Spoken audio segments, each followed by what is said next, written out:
Bom, gente, vamos falar de Copa do Mundo Feminina.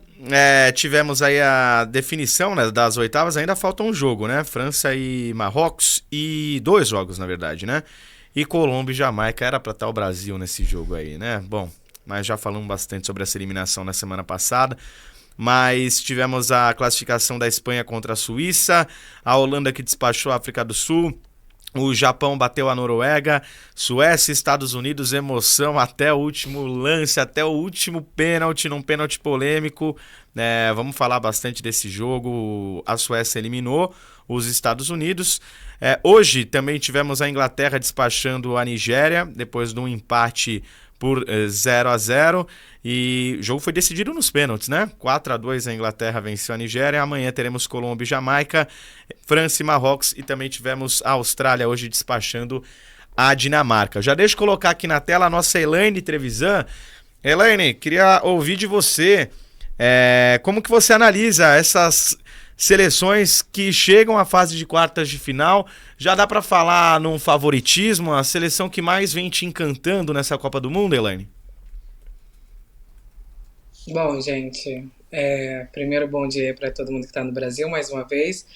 Na verdade, eu acho que a seleção que eu tinha como favorita no início da Copa ainda tá, e eu ainda acho que ela é uma das favoritas, apesar de hoje ter sofrido. Achei que a Inglaterra passaria com maior tranquilidade aí para cima da Nigéria, e de fato teve que levar até os pênaltis. Mas entendo também que as seleções africanas que estão chegando, ou mesmo a Nigéria que chegou e talvez um nível abaixo quando a gente fala tecnicamente, vai estacionar o ônibus e segurar, tentar segurar da melhor forma possível. Isso conseguiu fazer muito bem dentro do que estava planejado ali para o jogo. Mas ainda vejo a Inglaterra como uma favorita. Eu coloco a Inglaterra muito numa primeira prateleira, que eu acho que está ela, e depois vem abaixo. Se a gente for falar de a Espanha atropelou para avançar para as quartas, ok, eu acho que já era esperado pelo confronto que ela tinha. O Japão atropelou. O Japão é uma peça que a gente pode colocar sempre como surpreendente.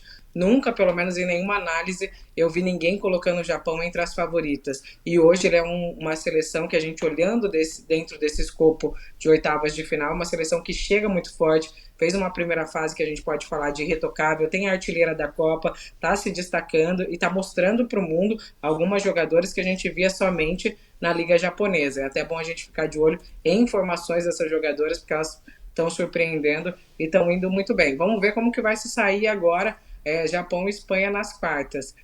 Em relação aos outros jogos, acho que os Estados Unidos, muita gente fala, uma grande surpresa. Os Estados Unidos construiu uma história incrível e é tetracampeão da Copa do Mundo, é o maior vencedor de todas as Copas. Acho que chegou colocando banca, né? Porque fez aquele vídeo desejando boa sorte a todas as outras equipes que fossem encarar, mas é uma seleção que a gente entende e acompanha que está num momento muito de transição. Então a gente tem jovens talentos, a gente tem Sophie Smith, a Rodman, que realmente são promessas aí para o futebol estadunidense, mas a gente tem também algumas jogadoras se despedindo, né? A gente teve a Rapinoe se despedindo, talvez também pode ser, por que não, a última Copa da Morgan. Enfim, a gente tem jogadoras veteranas, tem a Sullivan ali também, que joga muito e fez uma ótima partida, mas não é a seleção, a seleção multicampeã pela sua história, mas não é a seleção mais forte dos Estados Unidos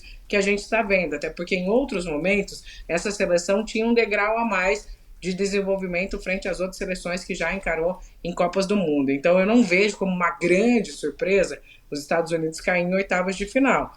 Talvez uma grande surpresa para elas, que colocaram banco e a gente sabia que não era tão aquela seleção tão mais forte. Mas até por essa camisa, às vezes pesa. Será que o outro time vai vacilar ou não? Mas a gente está falando de uma Suécia que já foi campeã de Eurocopa, que também já vem de grandes títulos, já tem uma história vitoriosa no futebol feminino. Então foi uma Suécia que não baixou a guarda e fez um jogo, eu acho que a gente pode chamar, vamos pegar um termo aqui, Brasil, chamar um jogo honesto, né? Porque se a gente falar que Sim. foi o melhor jogo de futebol da Copa do Mundo, não foi. Foi um jogo honesto, então que as duas ali duelaram até o fim e a gente acabou com aquela decisão nos pênaltis. Eu tive muita felicidade de estar atrás do gol no estádio que foi disputado os pênaltis, então vi ali. Escutei até uma referência hoje muito boa. Vi aquele pênalti da Rapinoe a lá Roberto Baggio, né? então subindo muito ali acima do gol, o que pra gente que tem uma rivalidade histórica com os Estados Unidos foi super positivo, né? Porque eu acho que o Brasil adotou a Suécia, pelo menos, nesse jogo. Daqui para frente eu não sei como vai ser isso. Mas não vejo grande surpresa avançando. Eu acho que dentro do escopo que a gente tinha de oitavas de final, avançou realmente os favoritos, né? Eu estou muito ansiosa por umas quartas, né, de Espanha, na verdade, Espanha e Holanda, porque é um encontro de seleções europeias e aí a gente vai sentir um pouco, mas a Holanda também. Eu acho que a Holanda passa pela mesma situação dos Estados Unidos. Foi campeã da Euro, não dessa versão, porque agora é a Inglaterra, mas foi da Euro anterior. Tinha Sarina Wiegman nessa época como técnica e também é uma seleção que sofreu com alguns desfalques por lesões e tudo mais, mas é uma seleção em transição, de um momento que a gente não pega uma Holanda tão forte. Então, provavelmente a Espanha deve avançar nisso e eu acredito muito no Japão. Aí a gente pensa do outro lado da chave, que agora passou a Inglaterra, a gente tem ainda, né, Colômbia e Jamaica, e aí é aquele jogo fatídico, mas que a gente vai torcer, porque era pro Brasil estar nesse jogo, mas vou torcer muito para a Colômbia, porque eu acho que ela tem mais chances de avançar, apesar da Jamaica estar sendo muito guerreira em tudo isso. A gente tem que pensar nessas duas seleções também muito na questão física, de quanto elas vão aguentar para essa competição, que eu nem acho que é tiro curto, né? É tiro curtíssimo. Mas entre decepções, se caiu os Estados Unidos, eu acho que não é uma grande decepção para o Brasil. Talvez uma das maiores surpresas para quem entende essa história vitoriosa dos Estados Unidos. Mas dentro da configuração seleção, não é uma surpresa. Hoje, para mim, o sufoco da Inglaterra para avançar nos pênaltis, até porque eu tinha ela como a favorita ao título, foi uma coisa que me surpreendeu muito mais.